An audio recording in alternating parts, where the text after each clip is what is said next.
Press conference speaking points State of the Energy Union report. Brussels, the 9th of April 2019. Speech by Commissioner Arias Cañete, in charge of climate action and energy, in Brussels. Good afternoon everyone. The European Union has now in place the world's most ambitious and advanced climate and energy framework. And we have built it in record time, tackling one of the greatest challenges of our time, the gradual transition away from fossil fuels towards a climate-neutral economy. With today's State of the Energy Union report, we look back at the actions we have taken over the last few years. But the report is also a good reminder of how far we still have to go. 4 years after the October 2014 European Council, we can now say that we have completed the Energy Union. The October 2014 Council conclusions gave us an extensive technical manual to achieve our climate and energy goals by 2030. On this basis, President Juncker made the Energy Union with a forward-looking climate policy a top political priority and a positive agenda of this Commission. We started by translating the European Council conclusions into action points, and we have now agreed all the necessary legislation to meet our 2030 targets. With 71 trilogues and more than 350 hours of negotiations on my shoulders, I can say that it's been quite a ride. So, the legacy of the October 2014 European Council is done. But we have done much more than implementing European Council conclusions. We brokered the Paris Agreement, ensured its quick entry into force and agreed its implementing rulebook in Katowice. Thanks to the Juncker Plan, we mobilized over €70 billion investments in renewable energy, energy efficiency and energy infrastructure. We further integrated the European energy market. The Baltic states' electricity markets are now on the way to be synchronized with the continental electricity network. The interconnection between the Iberian Peninsula and the rest of Europe has been enhanced. We have increased gas diversification and ended dependency on a single supplier in many member states. And with energy being traded more freely across borders, we wholesale electricity prices decreased by 6% between 2010 and 2017. We created an enabling framework for industry to innovate and for clean investments to flow. From the 25% climate mainstreaming in the proposed next EU budget, to the Sustainable Finance Initiative, the Batteries Alliance or the Coal Regions in Transition Platform. We agreed on higher targets for renewable energy, 32% by 2030, and energy efficiency, 32.5% by 2030, which would allow the European Union to reduce emissions by 2030 beyond our current 40% target, to around 45% compared to 1990. And since this is not sufficient for the EU to contribute to the Paris Agreement's temperature goals, we set a long-term vision for a prosperous, modern and climate-neutral economy by 2050. Now, if we want the Energy Union to deliver results, we have a number of urgent priority actions for the next few years.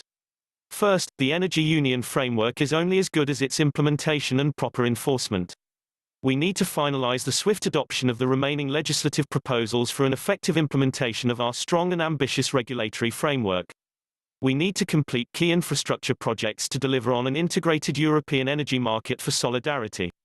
Chief amongst them, the Baltic synchronization, France, Spain, Portugal interconnections, energy hubs in Central and Southern Europe, and the North Sea grid.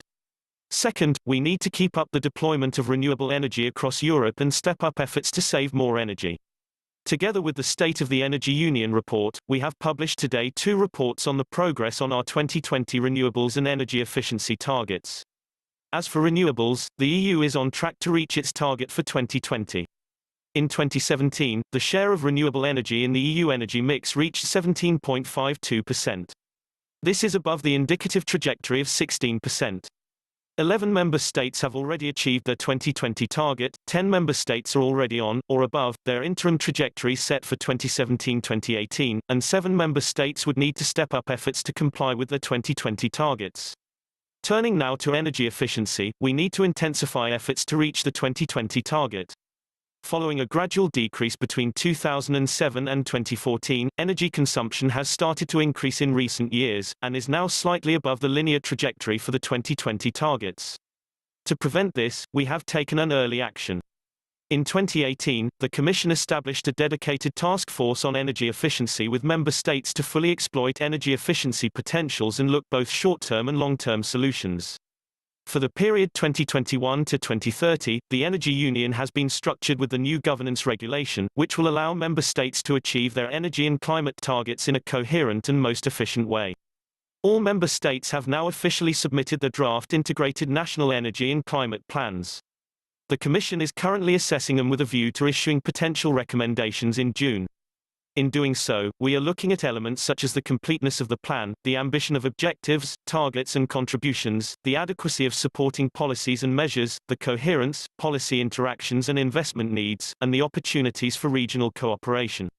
As a preliminary overall assessment, I would say many member states have included headline figures and goals in their plans without detailing the measures and policy tools necessary to meet their objectives.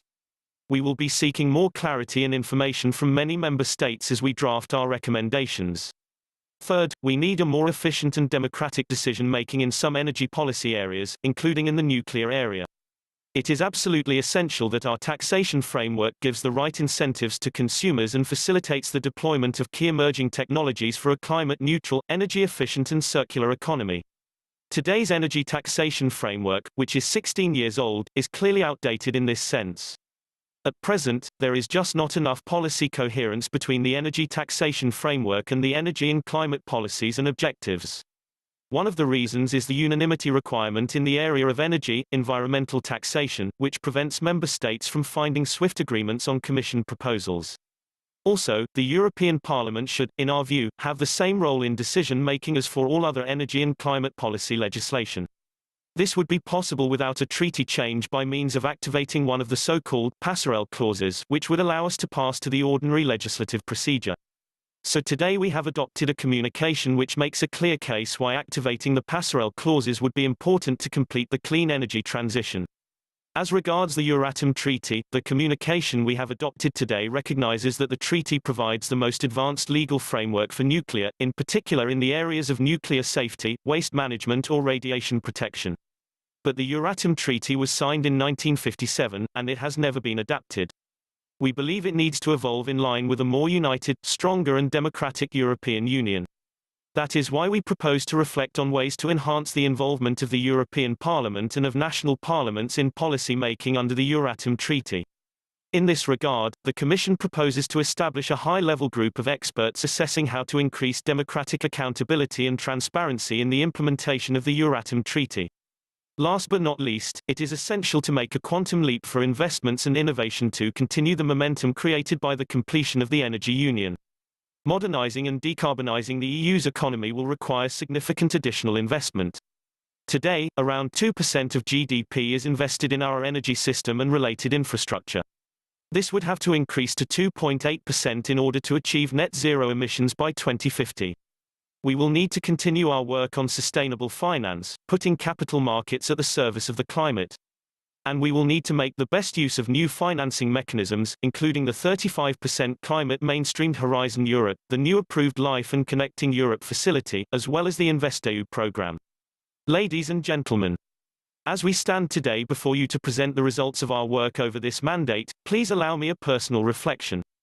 Europe has faced, and is still facing, a number of crises: a social crisis, a migration crisis, an internal security crisis, an economic and financial crisis, or a Brexit crisis for that matter.